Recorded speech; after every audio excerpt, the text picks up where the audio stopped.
Bienvenidos madridistas. Para los que no conozcáis esta historia, vais a flipar. Recordad que el otro día Xavi se reía en una rueda de prensa sobre la historia del Villarato, algo que se demostró, y también sobre lo del dopaje, algo que jamás se demostró, pero que hay una hemeroteca bastante extensa que vamos a tratar de resumir aquí. Saludos también a los que vienen a ver este vídeo para ver si digo algo comprometedor, y no es el caso, porque nos vamos a limitar a leer una serie de datos concatenados que en su día recopiló esta cuenta muy necesaria, por cierto, que se llama footballgate.com, tiene su página web y también tiene su cuenta en Twitter, e hizo una vez un hilo, fijaos, 22 de marzo de 2021. Un año, no, 2 años antes de la aparición del que se destapase el caso Negreira. Pero vamos, ya sabéis que la cuestión de las sospechas con respecto a un montón de cosas en las que está relacionado, en las que está el Barça, pues ya llevan mucho tiempo, ¿eh? La verdad es que el tiempo pasa muy rápido. Bueno, pues recordad que estamos en el contexto de la COPE en el año 2011 a través de Juan Antonio Alcalá, asegurando una cosa que jamás pudo demostrar, y por eso pues luego perdieron el juicio, lo ganó el Barça, y no recuerdo cuál fue la indemnización y tal, pero vamos, que fue un puro, sobre todo para Juan Antonio Alcalá, que a partir de ahí pasó a un ostracismo que duró un tiempo y luego volvió a recuperar un poco una cierta notoriedad dentro de la cadena COPE, pero con lo que pasó con Luis Enrique durante el Mundial de Fútbol, pues otra vez ya no sabemos qué ha sido de Juan Antonio Alcalá, ¿no? Pero fijaos aquí lo que cuenta footballgate.com. Dos médicos de renombre e implicados en diversos casos de dopaje, como el doctor Ramón Segura y el doctor García del Moral, han trabajado directa o indirectamente con el Fútbol Club Barcelona. En el hilo, es un hilo más o menos extenso, ¿eh? ¿Tenéis 10 minutos o más? Bueno, pues si los tenéis, acompañadme en este viaje. Mayo de 2001, Frank de Boer da positivo en un Barça Celta. Su tasa de nandrolona es hasta 8 veces más alta de lo permitido. La UEFA sanciona al jugador holandés. El doctor Segura es entonces médico del Barça. Aquí están los recortes de prensa en su día, hablando del positivo del futbolista holandés cuando aquel Barça estaba lleno de holandeses y que entrenaba Van Gaal. El doctor Segura es también el nutricionista y médico personal de Guardiola, entonces jugador del Brescia. En noviembre de 2001, el catalán da positivo por nandrolona y en 2 partidos distintos. El doctor Segura se ve así implicado en 2 casos de dopaje, de Boer más Pep Guardiola, en menos de un año. Estará la portada de Marca en el tiempo aquel en el que, hostia, yo recuerdo, nos llevamos todas las manos a la cabeza con el positivo de Guardiola. Guardiola siempre clamó su inocencia pretextando haber tomado un complemento de vitaminas. En 2002 y también en 2005 la condena fue ratificada. Es solamente en 2009, 8 años después de los hechos, que fue cuando fue absuelto. Entre el entrenador del Barça, Guardiola pide la vuelta del doctor Segura, médico y nutricionista, para el primer equipo en 2009, cuando él entrenaba al Barça. El doctor acababa de empezar a entrenar al Barça. El doctor es conocido por sus complementos de vitaminas, también llamados los batidos mágicos. Fijaos en este artículo del País del 9 de febrero de 2010. Hablaba dice, desde la incorporación de Segura, los jugadores ingieren semanalmente un combinado multivitamínico, preparados que se pueden comprar en cualquier farmacia, dependiendo de las necesidades de cada jugador, evaluadas en controles periódicos de orina y sangre. Los futbolistas ingieren hierro, magnesio, vitaminas C y E y antioxidantes. Algunos se mete 3 o 4 pastillas, yo solo una. Hierro, mucho hierro, bromeó ayer uno de los veteranos de la plantilla, que explicó además que el batido lo consumen al final de cada entrenamiento y que varía el sabor, hay de vanilla, de chocolate, no sé qué. Bueno, el consumo del batido es obligatorio en la plantilla al término de cada entrenamiento y de cada partido. Había mucha documentación al respecto, ya se conocían los famosos batidos mágicos. También hay que decir que, no sé si 1 o 2 años antes, en el Sevilla existían las famosas papillas, aquellas que tomaban también al descanso. Bueno, el equipo azulgrana desplegó un gran rendimiento físico con una presión tremenda en cuanto perdía el balón y durante toda la duración de los partidos. Una considerable mejora física se notó también en algunos jugadores. Es verdad que aquel Barça, de repente, tras una temporada malísima con Rijkaard, la última de Rijkaard, luego con Guardiola empiezan todos a volar, ¿no? Durante las 4 temporadas con Guardiola, Messi no tuvo una sola lesión muscular. Antes de la llegada de Pep, Messi sufrió 6 lesiones musculares en 2 temporadas. En 4 años con Guardiola solo se pierde 2 partidos por lesión y tras una brutal entrada de Ufalusi. ¿Os acordáis que querían al Ufalusi deportarlo? Que bueno, se convirtió en... Es verdad que le torció el tobillo, que parecía que se lo había roto y sin embargo luego se llegó a titular aquello de Messi es de goma porque nadie se podía creer que no lo hubiese roto el tobillo. Bueno, pues las lesiones como digo, de Messi ya dejaron de existir y antes las había tenido todos los colores. Sí que es verdad una cosa, porque hay que ponerlo todo en contexto, ¿eh? O sea, Messi antes de eso comía fatal y es verdad que se hablaba mucho de los malos hábitos de comida de Messi, que a partir de Guardiola se tecnifica todo en el Barça, hasta el punto de todo lo que estamos viendo, pero bueno, eso ya entra dentro de la cuestión del posible, del presunto, que durante aquella época se comentó, y en este recopilatorio además, pues con todos estos datos, se quedó ahí en un posible dopaje que nunca se pudo demostrar. Pero es verdad que el Barça empezó a cuidar la cuestión de la alimentación también mucho y sobre todo en el caso de Messi. Recordemos que el astro argentino fue sometido durante su adolescencia a un tratamiento de hormonas de crecimiento, sustancia prohibida en el deporte profesional. Las hormonas de crecimiento, pero claro, todavía no era profesional, aumentan significativamente la rapidez de los atletas y refuerzan su musculatura. El diario Sport llegó a titular, gracias a la hormona de crecimiento, Messi ha podido llegar a la élite. Y en el... y luego aquí en el diario Gol, que no sé ni de dónde es, especialistas en la materia aseguran que los vómitos del delantero se deben al tratamiento al que se sometió con 13 años, que podían ser la causa por las cuales os acordéis de los vómitos de Messi durante los partidos. Bueno, durante los años en los que Guardiola entrenó al Barça y hasta 2013, esto es heavy, ¿eh? La Real Federación Española de Fútbol no realizaba controles antidoping de sangre, único método para detectar la EPO.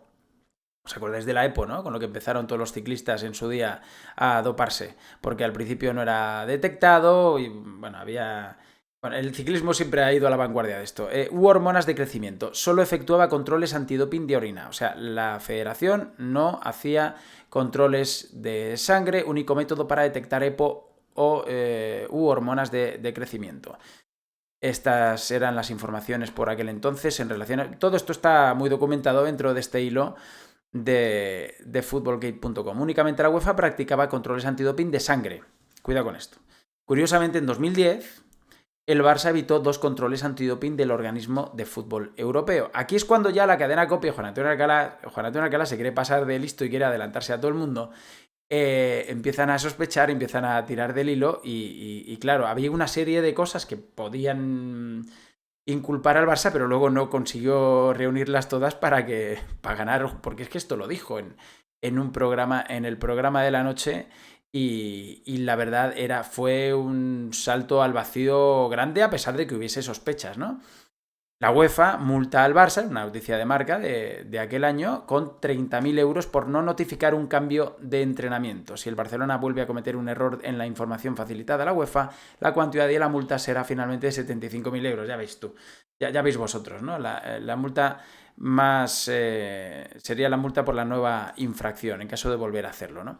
Es cuando en este impreso en esta información de la COPE se habla de todo lo que ha venido pasando durante todo ese tiempo. Según una investigación de la COPE, en 2011, varios jugadores cercanos a Guardiola, entre ellos Messi, se lesionaron evitando controles antidoping de la UEFA. Messi, por ejemplo, se recuperó milagrosamente de su lesión al día siguiente. Esto lo está contando así, de esta manera, footballgate.com. Fijaos. En el año 2010 el Barça fue multado con los 30.000 euros de los que hemos hablado antes. El Barcelona, por decisión del entrenador, siempre viajaba el mismo día del partido, evitando la concentración de jugadores y reduciendo, por tanto, el tiempo de exposición a una posible visita colectiva de los vampiros. Esto lo aseguraba la COPE en esta información. El 23 de febrero de 2011, 10 jugadores del Barça pasaron por fin y por sorpresa un control antidoping de orina realizado por la UEFA. Fueron analizados Alves, Piqué, Villa, Iniesta, Jeffren, Maxwell, Milito, Pedro, Afelay y Vidal. Tras una temporada con mínima presencia de lesiones, Xavi, de 31 años, uno de los jugadores que más minutos juega en el equipo y de los que más kilómetros hacen por partido en Europa, causó baja el día 22 de febrero, justo antes de dicho control. Más extraño aún es el caso de Messi, que se lesionó precisamente el 23 de febrero recuperándose milagrosamente al día siguiente. El día de la baja se unió Xavi, Puyol y Valdés en la lista de lesionados, la columna vertebral del Barça, criados en la Masía y de total confianza. Ninguno de ellos pasó el control sorpresa del día 23 de febrero. El FC Barcelona solo ha pasado 3 controles antidoping sorpresa en 2 años, siempre en periodos de controles rutinarios de Champions, pero fuera de las fases más decisivas de la competición. Los 2 anteriores controles antidoping sorpresa realizados por el FC Barcelona datan de 28 de enero de 2010 y 22 de octubre de 2009. El extraordinario y apabullante subidón físico del Barcelona, esto lo aseguraba la COPE, durante esta temporada se ha producido entre los meses de diciembre y enero, coincidentes con la ausencia de partidos de Champions League, es decir, sin controles rutinarios de sangre de la UEFA. Es que, tío, en fin. El 23 de febrero de 2011 la UEFA realizó un control antidoping en el campo de entrenamiento del Barcelona. Varios jugadores evitaron el citado control gracias a una supuesta lesión. Entre esos jugadores, esto es lo que decía también la copia aquí, entre estos jugadores, todo el circuito de confianza de Guardiola, se encontraban también Messi y Xavi. Aquí, esta es una noticia del Confidencial del 23 de febrero de 2011, aunque pone actualizado aquí más tarde, pero es de aquel día y, bueno, cuenta de los que habíamos hablado antes, que sí que hacen el control, pero se quedan fuera por Messi se queda en el gimnasio, no entrena ese día, pero también Xavi, Valdés y Puyol que se habían lesionado, ¿no? El caso de Messi es sorprendente. 3 días antes del control, Messi jugó los 90 minutos contra el Athletic Club Bilbao. 3 días después del control, jugó los 90 minutos contra el Mallorca. Solo estuvo lesionado 3 días más tarde de haber jugado 90 minutos y 3 días antes de haber jugado otros 90 minutos, ¿no? Es decir, se lesionó el mismo día el control de antidoping de la UEFA y se recuperó milagrosamente al día siguiente. El otro caso es el de Xavi, el catalán que evitó el citado control antidoping del 23 de febrero de 2011. Jugó esa... Acordaos que a los pocos meses el Barça se enfrentó en aquellas semifinales. Es la Champions que gana el Barça en 2011 en Wembley contra el Manchester United y son las semifinales que le gana al Real Madrid y son los cuartos que ganan contra el Arsenal con con una tarjeta, una segunda amarilla y por tanto roja a Van Persie por tirar un balón fuera, por disparar cuando no había escuchado el pitido del árbitro, que ponerlo todo también en contexto, y es aquella temporada, ¿no? Habla aquí de que Xavi evitó aquel citado control, que jugó esa temporada 51 partidos, era el jugador del Barça que más kilómetros recorría y todo ello con 31 años. Pero bueno, estoy redundando porque esto ya lo hemos leído antes en ese informe de la COPE. Y ya para terminar, pues aquí 2 apuntes adicionales. El popular periodista de Sky Sports, G. Hunter, es muy cercano al club azulgrana y goza de informaciones privilegiadas, y en una entrevista afirmó que Xavi tomó hormonas de crecimiento. Esto lo dijo este señor. Y más adelante, y dice que es más extraño todavía, el médico de Lance Armstrong, el doctor García del Moral, confesó en su biografía haber trabajado con el FC Barcelona, con informaciones aquí de Telegraph y otros medios ingleses. Por último, el doctor Eufemiano Fuentes, implicado en la Operación Puerto, fue vinculado con el Barça y el Real Madrid por el diario Le Monde, el periódico francés. Luego fue condenado por ello y tuvo que rectificar. Pero vamos, todo lo que hemos contado antes sobre este asunto, como poco te hace pensar, y al final son datos objetivos que están ahí, y lo que pasa es que esto luego, cuando se anunció, pues no se aportó toda la documentación que se tenía que aportar, o era toda, a pesar de remitirse a datos objetivos, había información incompleta y las acusaciones eran muy graves, y el Barça fue con todo y se cargó a Juan Antonio Alcalá y por extensión a la COPE, que era el medio donde trabajaba Juan Antonio Alcalá. Y dicho esto, como nunca habíamos hablado de esta historia, yo ya tenía pendiente contar este hilo de footballgate.com. Ahí os dejo, que hoy es un día de partido del Real Madrid, por eso hemos hecho este vídeo atemporal. Que os vaya muy bien, dadle like si os ha gustado, por favor, suscribíos al canal, comentad, compartid, y lo que es más importante, y si queréis más información, porque hacen un gran trabajo, por cierto, footballgate.com, les podéis seguir en Twitter y también en su página web, con información muy detallada. Estos son los del documental, parte primera y parte segunda, de Negreira, desde que estalló el caso allá por febrero de este año. Caso que, como ya sabéis, seguimos muy de cerca en este canal. Nos vemos luego, que os vaya muy bien. Adiós.